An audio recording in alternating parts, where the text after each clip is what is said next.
You remember in the Gospels, they asked Jesus, "Teacher, what's the greatest commandment?"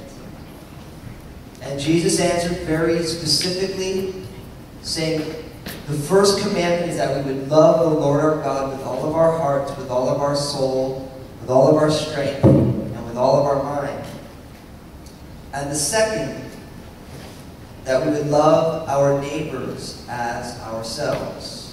He said, this is the whole of the law and the prophets. Jesus very clearly says that the greatest, the most fundamental commandment is that we would love God with all that we are, body, soul, strength, and mind.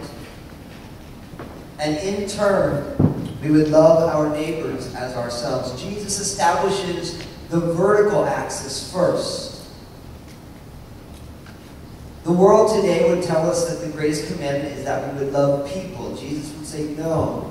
We will only know how to properly love people when we devote the whole of our being to loving God.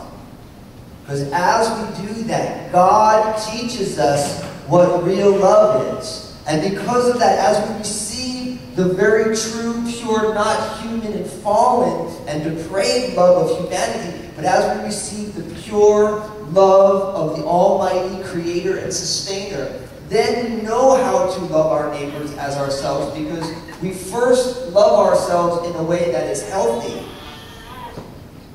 And then we love people in a response to the love of God. So Jesus places the love of God first. It's like a plus sign. The vertical axis, God and us, and then the horizontal axis, us and other people. And when our relationship with God is tilted, then guess what happens with our relationships with people? They get a little funky. And I'm sure there's nobody in here today who does not understand interpersonal funkiness. And I'm not talking about like a new music style, although that sounds quite fun. But it all boils down to our relationship with God.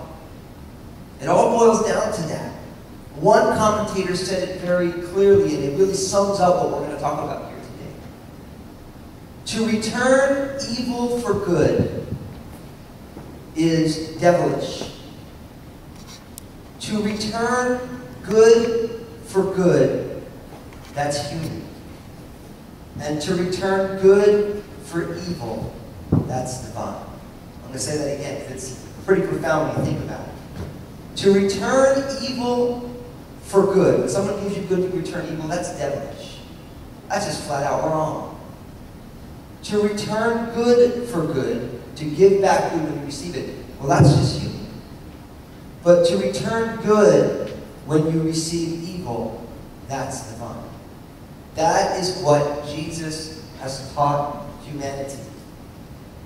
And that is what we are exhorted to here today.